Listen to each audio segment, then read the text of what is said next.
Pourquoi nous? Pourquoi ces choses n'arrivent toujours qu'à nous? On croyait s'épargner en tout état de cause du côté du Togo. Mais le président Faure Gnassingbé vient de déraper à travers une très grosse parole qui ne laisse plus personne indifférent dans les réseaux sociaux aujourd'hui. Malgré le patriotisme et le souverainisme que peut incarner ce dernier, il a fait une déclaration aujourd'hui qui ne cesse de faire trembler le continent africain. Nous pensons bel et bien que le continent africain ne fait qu'aller de l'avant vers sa perdition, malgré des différentes personnes qui ne cessent de nous mettre en contact avec le passé réel du continent africain et de notre avenir. Nous vous rappelons tout d'abord que cette vidéo n'est pas faite pour inciter à la révolte ou bien pour changer la détermination politique de d'autres. Ici, nous mettons tout en avant le panafricanisme africain pour soutenir ce que ces trois hommes d'État au Mali, au Niger et au Burkina Faso, c'est-à-dire le président Ibrahim Traoré, le président Assimi Goïta et le président Abdourahmane Tchani, qui ont décidé de soutenir le souverainisme et le patriotisme du continent africain. Et pour aujourd'hui, cela se poursuit du côté du Togo.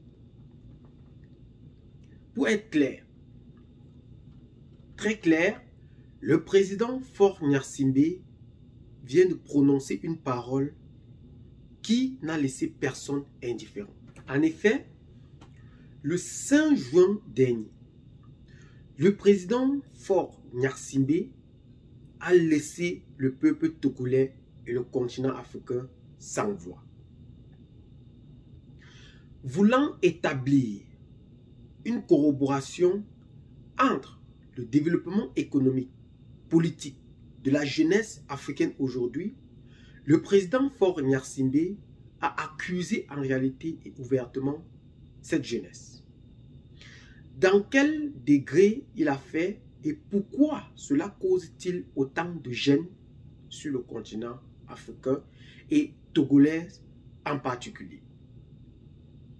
Le président Faure Gnassingbé, lors de la conférence du 5 juin à Séoul de l'ONG International Youth Fellowship, il a donc déclaré ouvertement qu'il constate avec beaucoup d'amertume que le peuple africain aujourd'hui sévit dans une gêne totale parce qu'il n'arrive plus à réfléchir.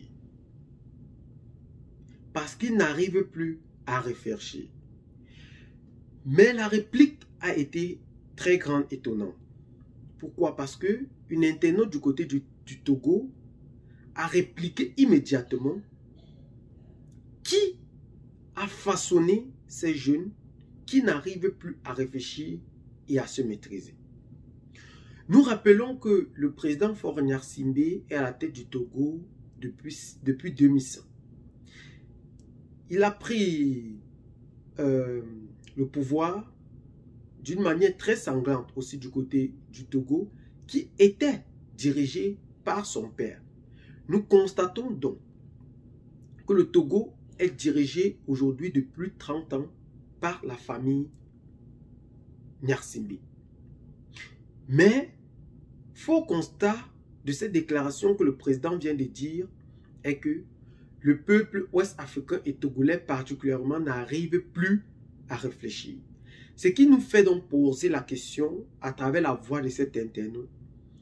Qu'est-ce qui pousse donc cette jeunesse ou qui a donc poussé cette jeunesse à ne plus réfléchir ou à ne pas se maîtriser? Plusieurs choses l'expliquent. La perte de confiance aujourd'hui de la population envers ses dirigeants. Parce que nous avons habitude de dire continuellement que l'idée même que la CEDEAO avait pris au départ pour soulever le continent africain et particulièrement la partie ouest africaine était basée sur le rehaussement économique. Mais aujourd'hui, nous avons constaté que celui-ci a perdu sa vocation première pour se tourner uniquement vers la politique.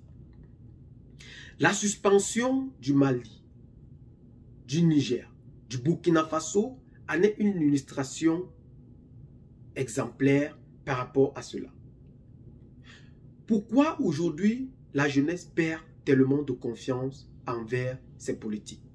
Et pourquoi les conséquences des décisions que prennent des politiques endeuillent ou ne cessent d'affamer un peuple déjà affamé économiquement? Nous prenons le cas du Niger par exemple et du Nigeria. Le Niger avait décidé de construire un barrage à Kangandji pour bien s'alimenter en électricité, mais le Nigeria avait constaté que si ce barrage était fait, cela sécherait les fleuves du Niger, ce qui a été approuvé par le gouvernement nigérien. Ils ont donc conclu, en effet, de s'unir pour fournir de l'électricité au Niger, mais sous caution bien sûr. Mais nous voyons aujourd'hui qu'à travers ce coup d'État qu'il y a eu au Niger, le Nigeria a purement et simplement suspendu son électricité sur le sol nigérien.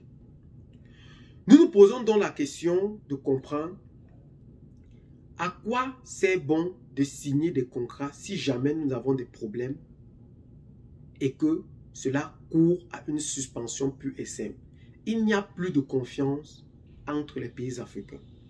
À la moindre faute, ceci est purement suspendu. Parce que tous pensent qu'il n'y a plus de confiance au continent africain. Chacun ne pense qu'à ses propres intérêts. Le développement économique qui était la base et qui était même l'ADN du continent africain, du continent de la CEDEAO, se trouve aujourd'hui détourné au bénéfice de la politique. C'est désastreux. C'est bel et bien ce qui fait pousser le président Faure Gnassingbé à dire de pareilles choses parce qu'il refuse en réalité de s'inclure dans ses propres petits. Celui qui a fasciné cette jeunesse n'est rien d'autre que vous, M. Faure Gnassingbé. Vous avez fasciné cette jeunesse et il n'est que le reflet de ce que vous avez produit sur le continent africain et dans votre pays, le Togo en particulier. Nous implorons le continent africain à aller de plus de considération vis-à-vis de son peuple et aussi d'inspirer la confiance, comme ces trois présidents sont en train de nous montrer. Les trois présidents de l'AES sont en train de nous montrer et de nous diriger vers une Afrique prospère, une Afrique panafricaniste, une Afrique qui pense par elle-même, qui n'attend plus que les autres viennent prendre le contrôle sur leur pays pour montrer qu'ils sont des pays pauvres. Nous ne sommes pas des pays pauvres et nous pouvons nous soutenir par nous-mêmes. Vous voyez le cas du Niger par exemple. La construction de l'oléoduc entre le Niger et le Bénin pour acheminer le pétrole du côté de la Chine cause d'énormes problèmes. Le président béninois, nous nous posons dans la question où, de quel pas réellement il est en train de danser. Parce que le passage de cet oléoduc sur le sol béninois fournit d'énormes capitaux au peuple béninois. Mais ce dernier préfère suspendre, je dis bien, il préfère suspendre cette transportation du côté de la Chine, tout simplement par ego. Mais nous comprenons bel et bien que ceci est une haute instruction qu'a donné un autre pays occidental dont jusqu'ici nous pouvons taire le nom. Mais nous espérons que dans les mois, les semaines à venir, le Niger trouvera d'autres solutions pour mieux alimenter, pour mieux acheminer son pétrole. Nous rappelons par exemple le cas de cet accord que le Niger avait signé avec le Tchad en 2012. Ils peuvent revenir sur cet accord pour acheminer le pétrole du côté du Tchad, afin de passer au Cameroun pour mieux l'acheminer du côté de la Chine. Et elle coûte visiblement moins cher, plus que cet oléoduc qu'ils ont eu à dépenser plus de 200 000 milliards pour cette construction. C'est incroyable, mais c'est pourtant vrai du côté de l'Afrique de l'Ouest. Mais c'est triste et nous espérons que nos dirigeants en réalité comprendront la réalité du peuple africain et se tournera vers des solutions et non des problèmes. Ici, c'était la communauté villageoise. Nous espérons, vous qui êtes nouveaux sur la chaîne, nous espérons que vous vous abonnerez massivement. Vous partagerez massivement la vidéo avec des autres si ce n'est pas encore fait. Laissez donc massivement aussi vos commentaires pour nous aider à mieux élucider ce sujet. Abonnez-vous à la chaîne si ce n'est pas aussi encore fait. Et à très bientôt pour de nouvelles vidéos. Ciao, bye bye.